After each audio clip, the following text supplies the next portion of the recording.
Dans un instant, votre émission Prêche islamique, je veux comprendre l'islam.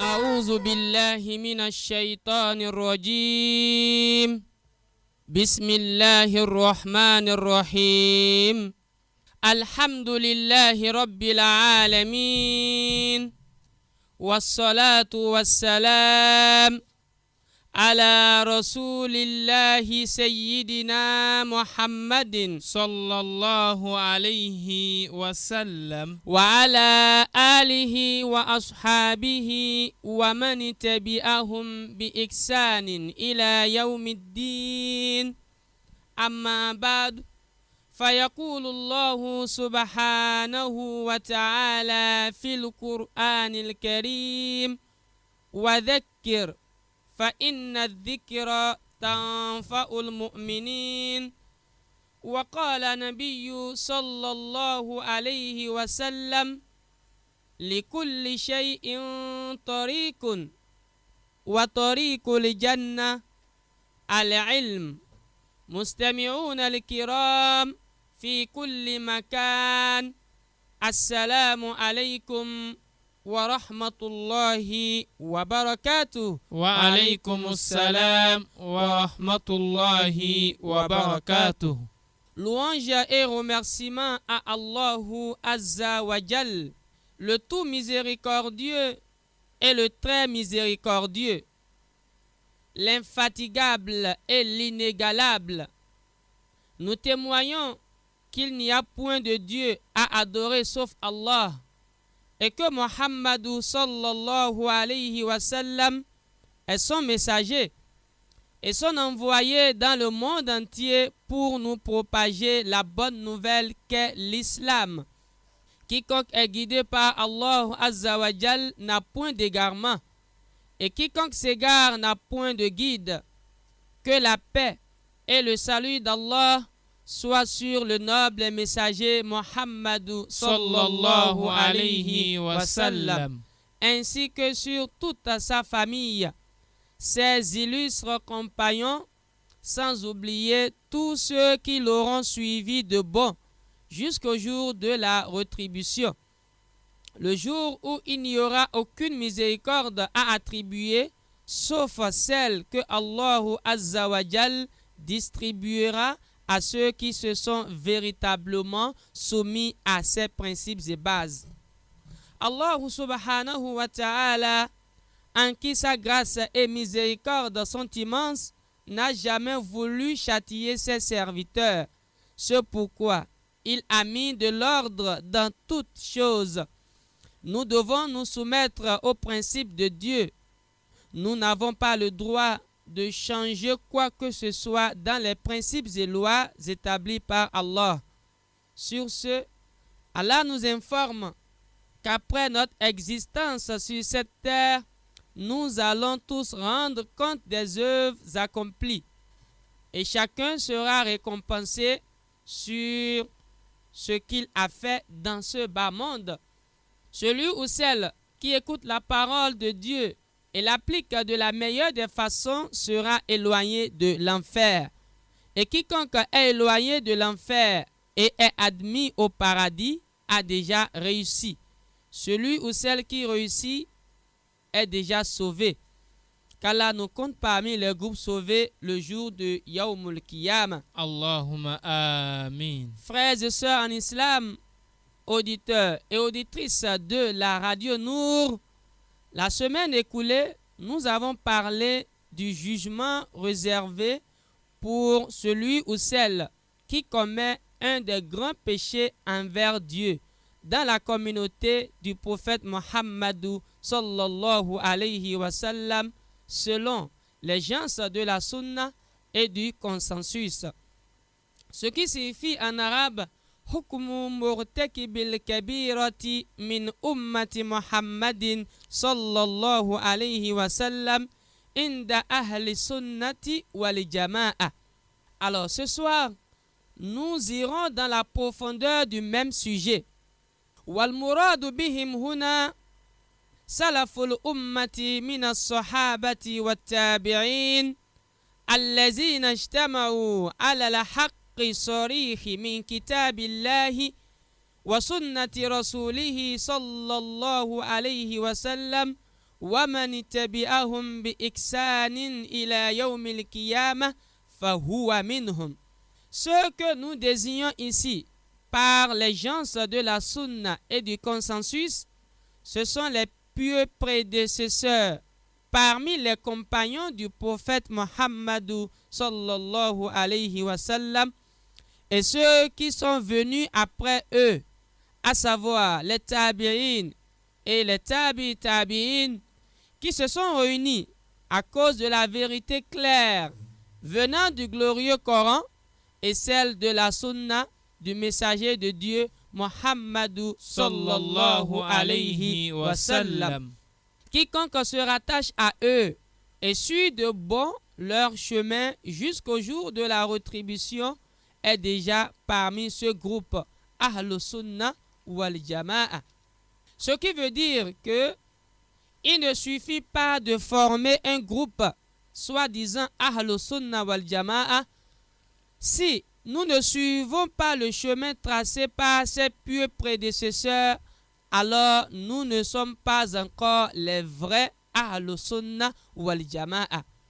Le musulman, sinon les musulmans du moins, n'ont pas le droit de se juger entre eux. Non. Tout musulman doit prier derrière tout dirigeant, même si ce dernier commet un péché. La prière des fidèles est acceptée par Dieu. De la même façon, les dirigeants doivent prier sur tout défunt musulman, même s'ils commettaient des péchés. À cet effet, le noble messager Muhammad sallallahu alayhi wa sallam, dans l'un de ses enseignements, nous dit: Qala Nabiyyu sallallahu alayhi wa sallam, Sallu khalfa man qala la ilaha illallah wa sallu ala man mata min ahli la ilaha illallah.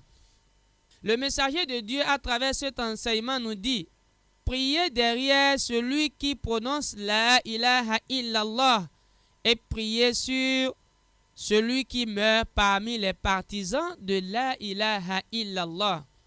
Qalu wa nara salata khalfa kulli barrin wa fajirin min ahli al-qibla wa ala man mata minhum.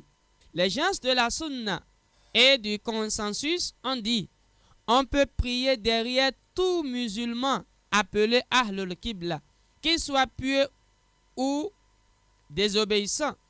De la même manière, on peut prier sur tout défunt musulman, qu'il soit pieux ou désobéissant. Et si nous appelons les frères musulmans Ahlul Bid'a, ou bien nous les appelons Ahlul Shirk, cela veut dire qu'il n'y a plus la différence entre celui qui pratique l'islam et celui qui ne pratique pas l'islam, ce qui n'est pas vrai. Dans la jurisprudence, nous vous citerons tout à l'heure les noms que nous pouvons attribuer aux non-musulmans. Ghayrul Muslimin, c'est-à-dire nous pouvons appeler ceux qui n'ont pas pratiqué l'islam les non-musulmans.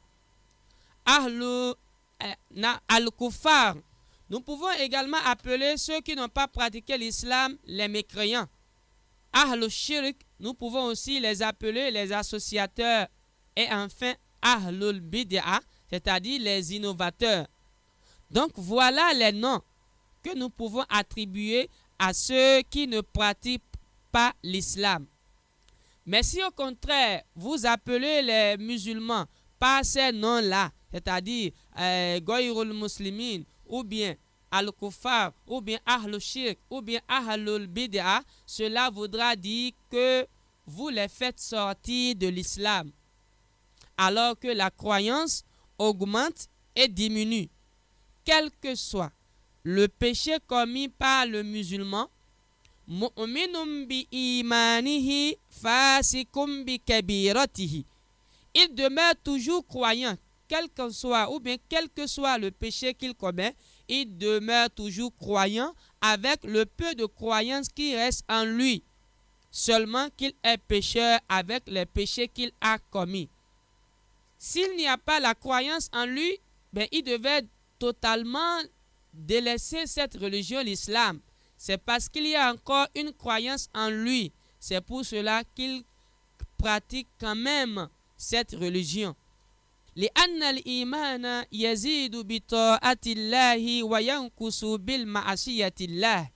Car la croyance augmente avec l'obéissance à Allah et diminue avec les péchés commis envers Allah. Aussi, frères et sœurs en islam, auditeurs et auditrices de la radio Nour, nous avons dit que on ne peut pas appeler un musulman Ahlul Bid'a ni Ahlul Shirk. Aucun savant ne l'a dit. La Bid'a, c'est une autre religion qui ne correspond même pas à celle envoyée par Allah. Parlant des œuvres surérogatoires, à savoir, par exemple, des nawafil, des aumônes, la récitation du glorieux Coran, etc., on peut les accomplir à tout moment. Le fidèle peut accomplir autant de nawafil qu'il veut. Une fois qu'il accomplit ces actes afin de se rapprocher de Dieu, taqarruban ilallah, et qu'il le fait pour Allah, pas pour d'autres créatures, alors c'est une adoration. C'est une adoration. Ceci n'est pas une innovation. Et c'est pour cela que le grand savant de l'islam, Cheikh Ibn Taymiyyah, en voulant définir l'adoration, nous dit Al-ibada hiya ismun jami'un likulli ma yuhibbuhu Allahu wa yardahu min al-aqwali wal-a'mali al-zahira wal-batina. L'adoration, c'est-à-dire al-ibada, c'est un terme général désignant tout ce que Dieu aime et agrée, qu'il s'agisse des paroles ou d'actes, et que ceux-ci soient extérieurs et intérieurs. Quant aux pécheurs parmi les musulmans, nous pouvons les appeler par les noms suivants. Primo, Ahlul Kaba'ir, ce qui signifie les grands pécheurs. Secondo, Al-Usatu min ummati Muhammadin sallallahu alayhi wa sallam, ce qui voudra dire tout simplement les pécheurs dans la communauté du prophète. Tertio, Al-Fasikoun, qui signifie les débauchés ou les immorales. Quant aux noms qui réunissent tous les musulmans, on peut noter, premièrement, Al-Muslimoun, qui signifie les musulmans.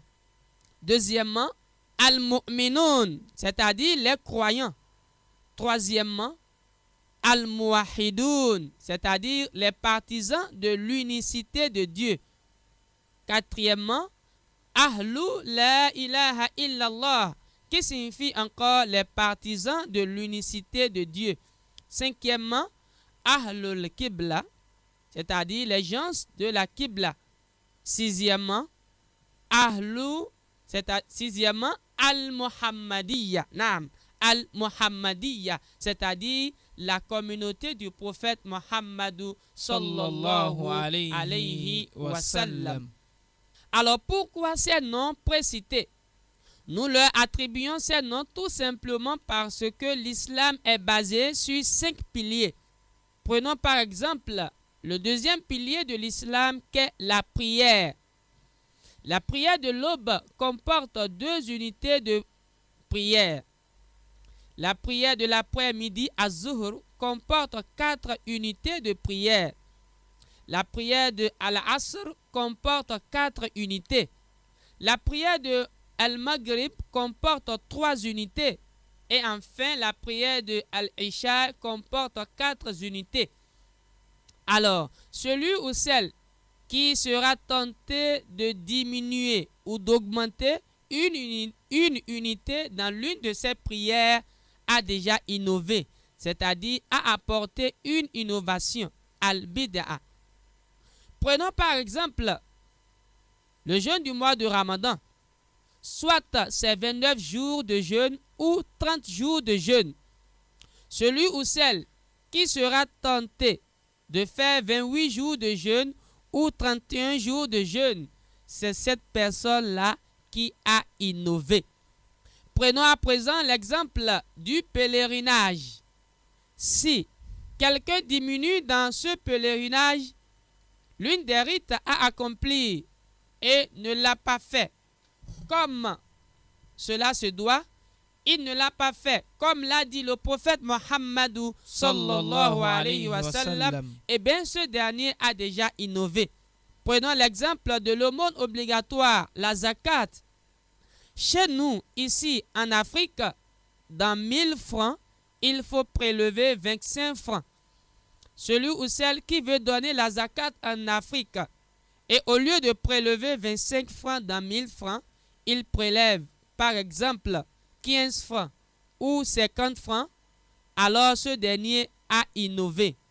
Ce qui voudra dire qu'en réalité, on ne peut pas définir la bid'a comme ce que le prophète Mohammed sallallahu alayhi wa sallam n'a pas fait. Non.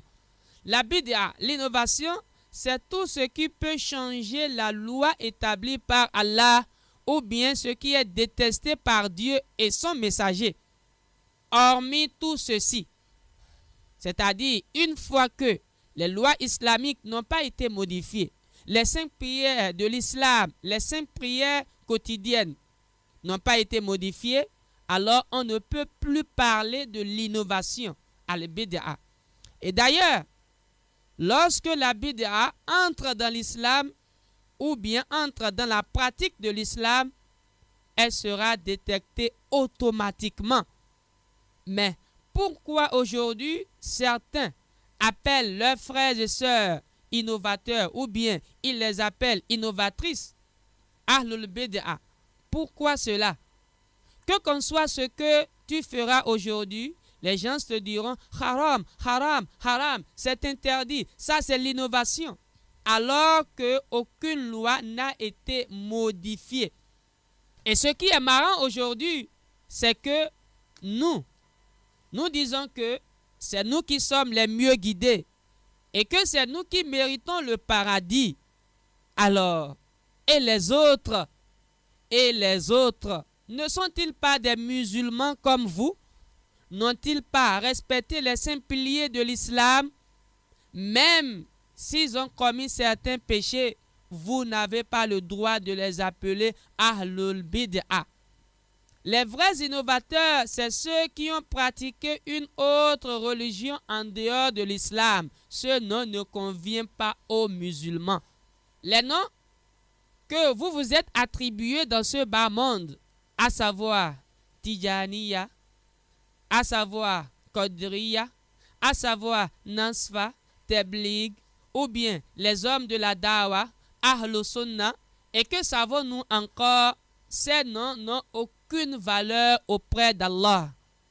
Ce que Allah veut auprès de ses serviteurs, c'est la soumission totale. S'éloigner des interdits et de suivre le chemin tracé par le noble messager Muhammad sallallahu alayhi wa sallam. Le jour du règlement des comptes, Dieu le Très-Haut ne dira pas Tijaniya, entrez au paradis, et puis les autres en enfer. Non. De même, Allah ne dira pas oh Ahlus Sunnah, entrez au paradis et dit aux autres d'aller en enfer. Non. Mais plutôt, Allah nous posera la question de savoir min ayyil umami antum, qui voudra dire tout simplement vous appartenez à quelle communauté? Et nous dirons tous que nous appartenons à la communauté du prophète Mohammed sallallahu alayhi wa sallam, parce que nous avons tous pratiqué l'islam. Tous les musulmans iront au paradis sans exception. Je dis bien tous les musulmans iront au paradis sans exception. Il s'agit de tous ceux qui ont pratiqué l'islam comme il le faut. Parmi eux, il y a les Tijaniya. Parmi eux, il y a les Qadiriya. Parmi eux, il y a les Nasfa. parmi eux, il y a les gens de la Dawa, parmi eux, il y a les Ahlus Sunnah, et que sais-je encore. Ils iront tous au paradis, seulement que certains parmi eux goûteront d'abord à l'enfer pendant un moment donné, et cela dépend des péchés commis. Pour certains, ils seront dans le feu de l'enfer pendant 100 ans, certains pendant 300 ans, 500 ans, etc. Et après, ils seront favorisés, c'est-à-dire, ils bénéficieront de l'intercession, soit de Dieu, soit du prophète ou des bienfaiteurs. Mais toujours est-il qu'à la fin, ils iront au paradis. Il y a plusieurs versets coraniques qui mentionnent cela. Lorsque vous lisez dans le glorieux Coran le verset suivant, Qala Allahu Ta'ala Khalidina fiha, qui signifie ils seront dans le feu de l'enfer pendant longtemps ou bien pendant un certain nombre d'années. Partout où vous lirez ce verset coranique, eh bien sachez tout simplement que Allah s'adresse aux musulmans qui ont commis l'un des grands péchés.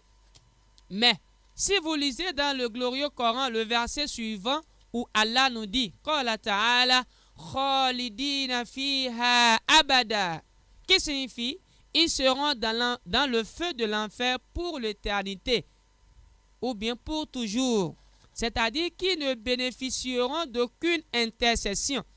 Ici, il s'agit sans doute de ceux qui n'ont pas pratiqué l'islam. Donc voilà la différence qu'il y a entre les musulmans et ceux qui n'ont pas pratiqué l'islam. Mais à l'heure actuelle, on a l'impression que tout est mélangé. Et ce qui est curieux, étrange et surprenant, c'est que nous sommes divisés en des groupes donnés. Et certains prétendent qu'ils sont mieux guidés et se moquent de leurs prochains en les appelant les mécréants, Ahlul Bid'a, Al-Kuffar, alors qu'il est formellement interdit aux musulmans d'appeler son frère musulman un mécréant. Takfir mu'ayyan mamnu'un fil islam. Frères et sœurs en islam, auditeurs et auditrices de la radio Nour, aucun groupe n'a le droit de se moquer de son partenaire. Les Tijaniya ne doivent pas se moquer de ceux de la Dawa. Les Ahlus Sunnah ne doivent pas se moquer des Qadiriya, soi-disant qui n'iront pas au paradis. Non! Chacun d'eux doit changer ce mauvais langage. قال الله تعالى في القرآن الكريم يا أيها الذين آمنوا لا يسخر قوم من قوم عسى أن يكونوا خيرا منهم. Chapitre 49, verset 11, Allah nous fait un rappel en mémoire dans le glorieux Coran en nous disant: Ô croyants, ne vous méprisez pas les uns les autres. Ceux qu'on méprise valent quelquefois mieux que leurs détracteurs. Alors, à travers ce verset coranique, Dieu interdit aux hommes de se moquer des autres et de les mépriser. En effet, il se peut que les groupes opprimés ou dédaignés soient meilleurs que ceux qui sont injustes envers eux ou les méprisent. ولا تلمزوا أنفسكم ولا تنابزوا بالألقاب بئس الاسم الفسوق بعد الإيمان.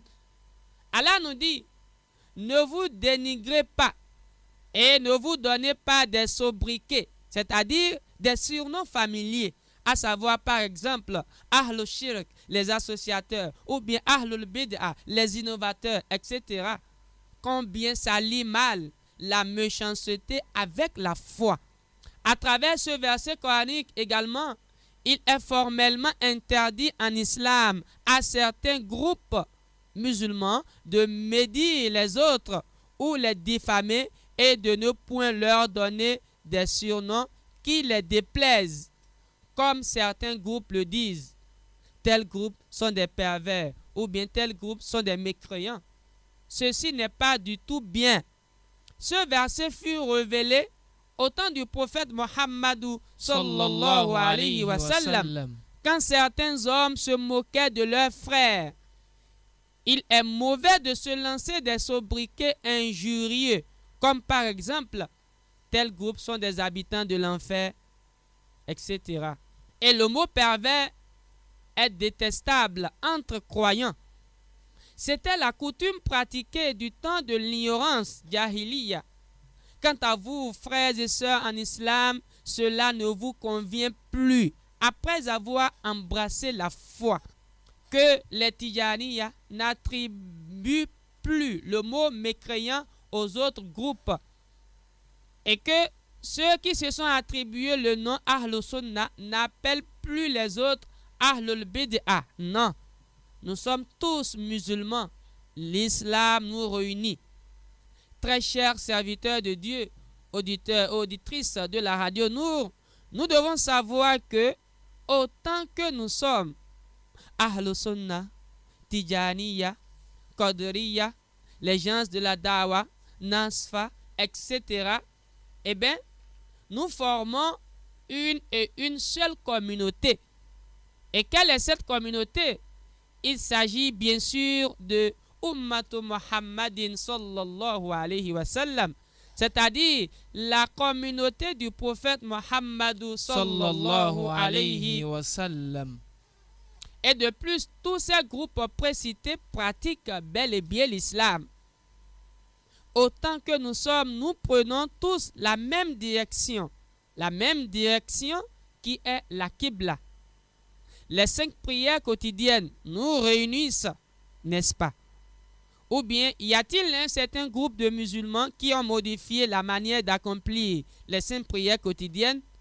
Non, je ne pense pas. Nous accomplissons de la même façon les 5 prières quotidiennes, de manière à respecter chaque unité de prière. Que cela soit Tijaniya, Qadriya, les hommes de la Dawa, les Ahlul Sunnah, les Nasfa, etc. De plus, tous ces groupes de musulmans font le jeûne obligatoire de la même façon et dans une même période, à savoir le mois de Ramadan. Ils accomplissent le pèlerinage à la Mecque au même moment, c'est-à-dire le début du mois de Shawwal jusqu'au 10e jour du mois de Zulhijjah. Alors, pourquoi est-ce que vous vous divisez? Certains se différencient des autres. Vous n'avez pas le droit de vous diviser, car vous êtes tous des frères et sœurs musulmans. وقال صلى الله عليه وسلم وكونوا عباد الله إخوانا. Eh bien, le messager d'Allah, dans son enseignement, nous dit, et ceci est un ordre prophétique, il dit, soyez des frères serviteurs de Dieu. À travers cet enseignement du noble messager Muhammadu sallallahu alayhi wa sallam, eh bien, nous comprenons sans doute que les musulmans n'ont pas le droit de se diviser. Ils doivent rester un. قال الله تعالى واعتصموا بحبل الله جميعا ولا تفرقوا. Chapitre 3, verset 113, Dieu nous dit dans le Saint-Coran, restez tous attachés au lien d'Allah et ne vous divisez pas. Ceci étant, frères et sœurs en islam, auditeurs et auditrices de la radio Nour, vous êtes tous des frères et sœurs en islam et vous méritez tous le paradis tant que vous accomplissez les 5 prières quotidiennes. On a rapporté qu'une fois le compte réglé, ceux qui parmi les musulmans avaient commis des péchés seront rassemblés en enfer avec les idolâtres, c'est-à-dire ceux qui n'ont pas pratiqué l'islam. Ainsi, Allah, grâce à sa miséricorde et l'intercession du prophète Muhammad sallallahu alayhi wa sallam, certains seront sauvés de l'enfer après l'avoir goûté pour être admis au paradis. Et il restera seulement les associateurs et les mécréants qui n'ont pas pratiqué l'islam. قال الله عز وجل ربما يود الذين كفروا لو كانوا مسلمين. Allah le Très-Haut nous dit dans le glorieux Coran, chapitre 15, verset numéro 2, les infidèles souhaitent parfois être soumis, c'est-à-dire ils voudraient avoir été musulmans ce jour de la rétribution. Qala Ibn Abbas ذلك يوم القيامة يتمنى الكفار لو كانوا موحدين وذلك أن ناسا من أهل لا إله إلا الله يدخلون النار بذنوبهم. À cet effet, Ibn Abbas a dit, ce jour du jugement dernier, les mécréants regretteront d'avoir été non musulmans en disant, oh, si nous étions musulmans, nous serions déjà sauvés de l'enfer par l'intercession du prophète Muhammad sallallahu alayhi wa sallam. En ce moment, certains grands pécheurs seraient déjà sauvés de l'enfer et il restera maintenant les associateurs parmi les musulmans et les non-musulmans. Fayakulu lahum al-mushrikun ma agna ankum qawlukum la ilaha illallah wa antum ma'ana finnar fayaghdabu Allahu lahum fayukhrijuhum minha. En ce moment, ceux qui n'ont pas pratiqué l'islam se moqueront donc des musulmans qui sont toujours en enfer en leur disant, mais votre invocation la ilaha illallah, à savoir nul ne mérite d'être adoré sauf Allah, cette invocation que vous avez prononcée dans le bas monde ne vous a servi à rien. En quoi votre islam vous a-t-il servi? Et vous êtes encore ensemble avec nous en enfer. Et diront, au moins nous sommes conscients que c'est parce que nous n'avons pas pratiqué l'islam et c'est pour cela que nous sommes en enfer. Et vous, pourquoi êtes-vous encore en enfer avec nous? Alors, Dieu le Très-Haut se courroucera en entendant ces propos et il donnera l'ordre pour faire sortir les grands pécheurs musulmans de l'enfer, après qu'ils soient châtiés sérieusement de leurs péchés. Pour certains pécheurs musulmans, ils passeront 200 ans, 300 ans, 500 ans, etc. dans l'enfer. Le temps passé dans le feu de l'enfer dépend du péché commis. Ensuite, ils seront sauvés de l'enfer et ils seront jetés dans le fleuve de la vie. وَيَدْخُلُونَ الْجَنَّةَ وَيُسَمُّونَ فِيهَا الْجَهَنَّمِيِّينَ. Enfin, ils entreront au paradis et on les appellera les Jahannamiyin, c'est-à-dire ceux qui ont goûté l'enfer avant d'être admis au paradis. Une note très importante. Ceci n'est pas un argument aux pécheurs, soi-disant, même si j'associe à Allah, même si je commets l'adultère, même si je prends de l'alcool, même si je commets tel péché, je goûterai seulement au feu de l'enfer et après j'irai au paradis. Certes, c'est vrai, tant que tu accomplis les 5 prières quotidiennes, tu auras droit au paradis finalement. Mais sache que l'enfer n'est pas une demeure confortable que l'homme peut habiter. Passer 5 secondes seulement dans le feu de l'enfer, c'est regrettable. Alors, tous ceux qui continuent de commettre les péchés, je vous invite donc à demander le pardon pour vos péchés le plus vite possible. Évitez, sinon éloignez-vous totalement des interdits. L'association, l'adultère, le mensonge, le meurtre, la désobéissance envers les 2 parents, père et mère, la consommation des boissons alcooliques et que sais-je encore, afin que vous ayez la réussite.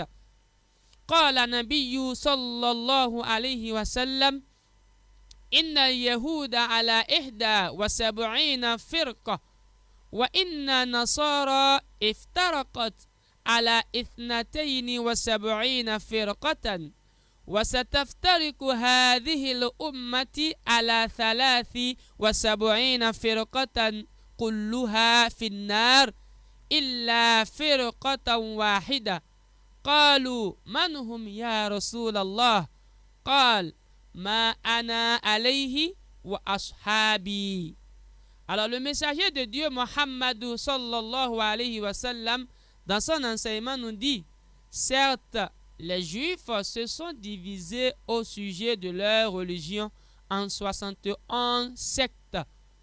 Quant aux chrétiens, ils se sont divisés au sujet de leur religion en 72 sectes. Mais la communauté du prophète Muhammad sallallahu alayhi wa sallam sera divisée en 73 sectes. Ils seront tous dirigés dans le feu de l'enfer, sauf une seule qui échappera à l'enfer. On lui demanda, ô envoyé de Dieu, laquelle de ces sectes sera sauvée? Il répondit, celle qui me suivra ainsi que mes compagnons. Alors, à travers cet enseignement du prophète Muhammad sallallahu alayhi wa sallam, on comprend donc sans doute que la communauté qui sera divisée en 73 sectes, c'est bien sûr tous ceux qui existent au temps du prophète Muhammad sallallahu alayhi wa sallam, c'est-à-dire les chrétiens, les juifs, les féticheurs, les musulmans, etc. Car tous ceux-là forment la communauté du prophète Muhammad sallallahu alayhi wa sallam, tout simplement parce qu'il est le messager et prophète envoyé à l'humanité tout entière. Les 73 sectes ne concernent pas uniquement les musulmans, non. Cela ne concerne pas uniquement les musulmans, mais y compris toutes les autres religions, sans exception. Certains ont accepté l'islam et d'autres l'ont refusé. Ceux qui ont refusé l'islam sont ceux qui ne prient pas. Mais ceux qui ont accepté l'islam sont ceux qui accomplissent les 5 prières quotidiennes. Et la prière est la toute première des choses qui sera évaluée à l'homme le jour du jugement dernier. Celui dont la prière n'est pas dans son œuvre, alors il ira tranquillement en enfer et y demeurer éternellement. La seule secte qui sera sauvée et échappée à l'enfer, c'est bien sûr tous les musulmans sans exception qui prient dans ce bas monde. Parmi eux, nous avons les Tidjaniya. Parmi eux, nous avons les Qadiriya. Parmi eux, nous avons les Nasfa. Parmi eux, nous avons les Ahlus Sunnah. Et que savons-nous encore? Tant qu'ils prient, ils iront tous au paradis. Le seul groupe qui sera sauvé, dont parle le messager d'Allah, c'est bien sûr ceux dont nous venons de vous expliquer.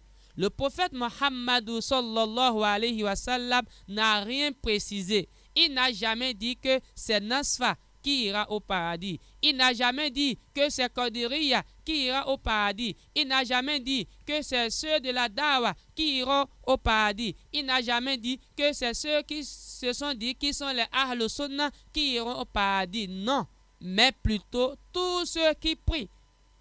Donc, frères et sœurs en islam, aucun des groupes parmi les musulmans n'a le droit de dire que c'est nous qui méritons le paradis. Non. Qala ta'ala fala tuzakku anfusakum huwa a'lamu biman ittaqa. Eh bien, à travers ce verset coranique, Allah nous dit, ne vous louez pas vous-même, ou bien ne vantez pas vous-même votre pureté. Allah sait mieux que personne ceux qui le craignent. Ce seul groupe sauvé dont parle le noble messager Muhammad sallallahu alayhi wa sallam sont tous les musulmans. Ils iront tous au paradis, seulement que certains seront châtiés à cause de leurs péchés commis avant d'être admis au paradis. C'est-à-dire, le feu de l'enfer les débarrassera des péchés avant qu'ils ne soient admis au paradis. En termes clairs, ils seront punis des péchés commis avant d'être admis au paradis, alors que le cas de ceux qui n'ont pas pratiqué l'islam sera plus pire, car ces derniers seront dans le feu de l'enfer pour l'éternité. Ce seul groupe sauvé dont parle le prophète Muhammad sallallahu alayhi wa sallam, et qui sont donc tous ceux qui ont accepté l'islam, le glorieux Coran les a divisés en 3 groupes. Et parmi eux, il y aura ceux qui seront admis directement au paradis. Et parmi eux, il y en a qui goûteront d'abord au feu de l'enfer avant d'être admis au paradis.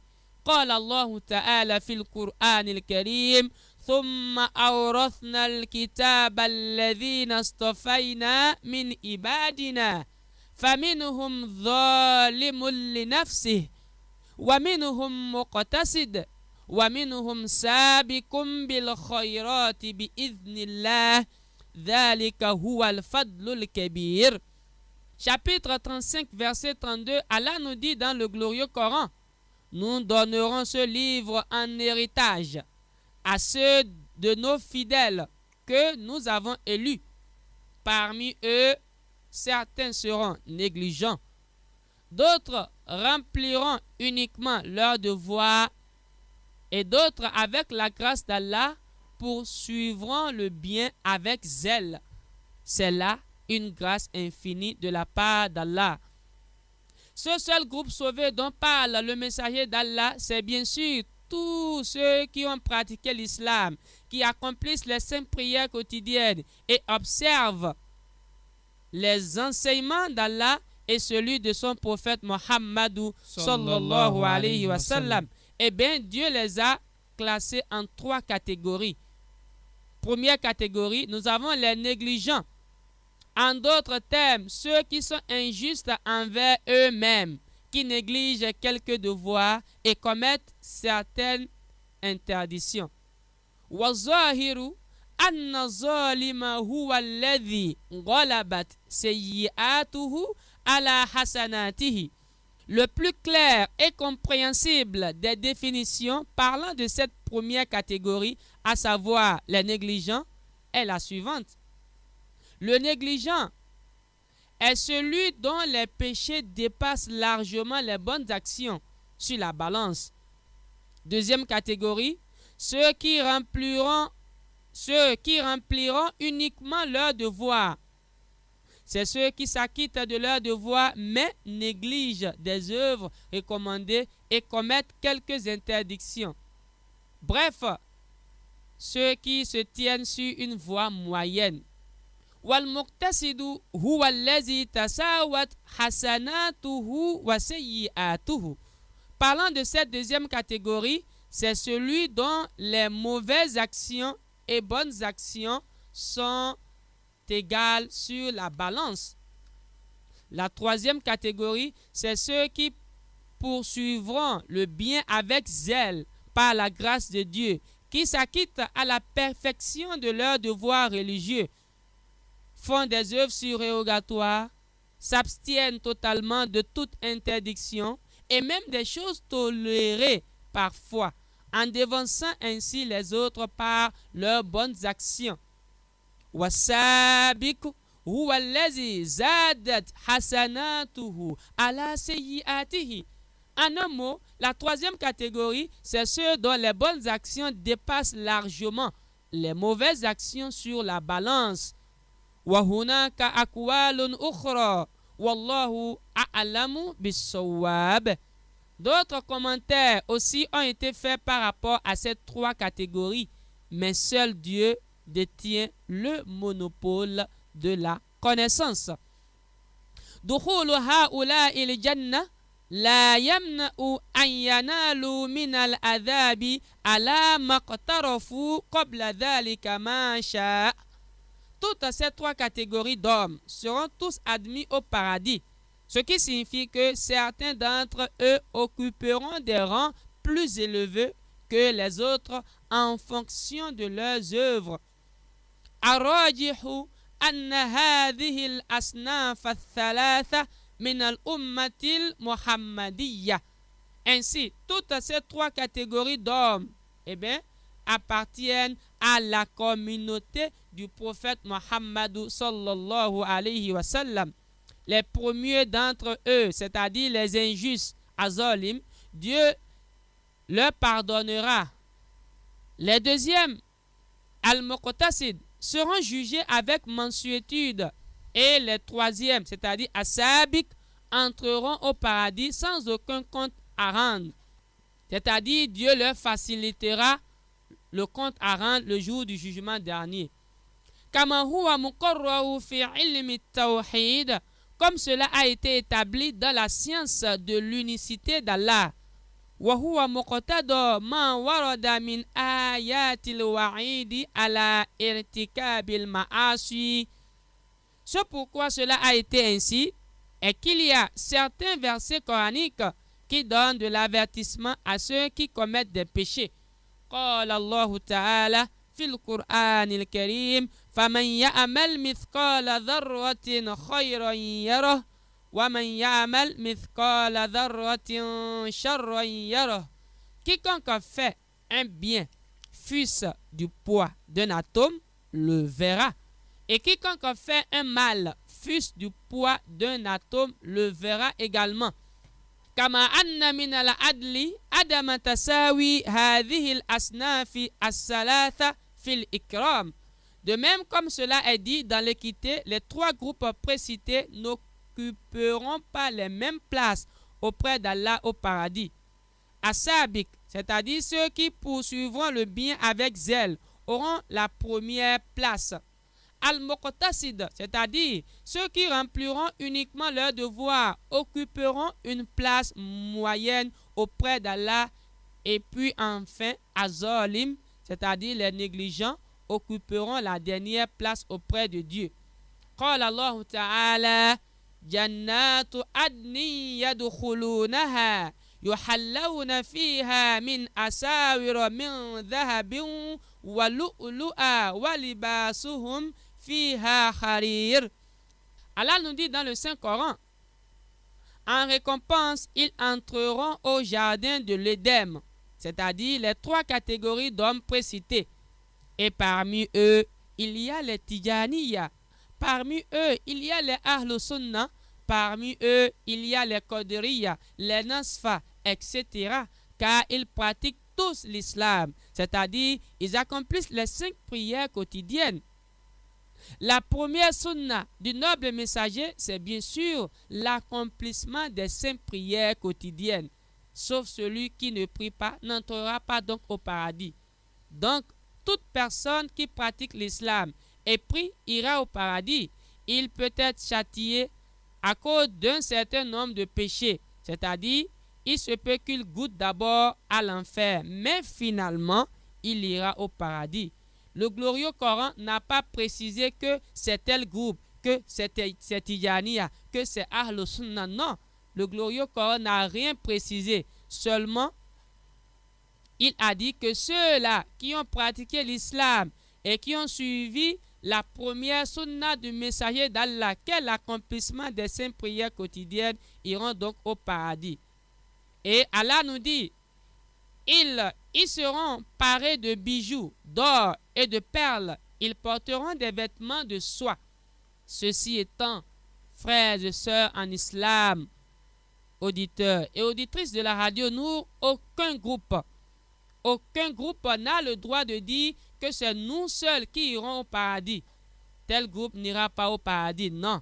Les Tijaniya, les Qadiriya, les hommes de la Dawa, les Ahlus Sunnah iront tous au paradis tant qu'ils pratiquent l'islam et qu'ils n'ont pas délaissé l'accomplissement des 5 prières quotidiennes. Alors, Ahlus Sunnah, Tijaniya, Qadiriya, les hommes de la Dawa, c'est juste des noms que nous sommes attribués pour se faire valoriser. Quel qu'en soit le groupe auquel vous appartenez, tant que vous accomplissez les 5 prières quotidiennes et que vous évitez les péchés, Inch'Allah, nous serons tous admis au paradis. Ceci étant, frères et sœurs en islam, changeons nos langages. Tel groupe sont des innovateurs, tel groupe sont des Ahl-Shirk, tel groupe sont des associateurs. C'est des insultes. Évitez ces genres de propos. Chacun a ses défauts. Que cela soit Ahlus Sunnah, que cela soit Tijaniya, Qadiriya, Nasfa, etc. Chacun a ses défauts. Ceux qui se disent Tijaniya ont leurs défauts. Ceux qui se disent Ahlus Sunnah ont aussi leurs défauts. Je dis bien, aucun des groupes n'est parfait. Mais tant que vous accomplissez les 5 prières quotidiennes et que vous évitez les péchés et que vous suivez le chemin tracé par le noble messager Muhammadou sallallahu alayhi wa sallam. Inch'Allah, par la grâce d'Allah, vous mériterez tous le paradis. Qu'Allah nous compte parmi les habitants du paradis, qu'il nous fasse comprendre l'islam et qu'il nous éloigne de l'enfer. Eh bien, frères et sœurs en islam, auditeurs et auditrices de la radio Nour, j'espère que le point final de l'enseignement de ce soir sera placé à ce niveau. Terminé. Eh bien, frères et sœurs en islam, je témoigne ma profonde gratitude à mon très cher père, à Cheikh Issa Hussein Koublenou, qui fut et demeure toujours mon professeur dans les études arabes. Réalisation technique de cette émission, Abdou Razak et puis Maël Nomba. Et devant ce micro, c'était votre humble serviteur bien-aimé en islam, Alpha Sharaf Din, missionnaire islamique, assisté de son frère Alpha Sherif Din, également missionnaire islamique. Rendez-vous prochain le lundi de 17h à 18h, qu'Allah nous accorde une longévité. Wassalamu alaikum wa rahmatullahi wa barakatuhu.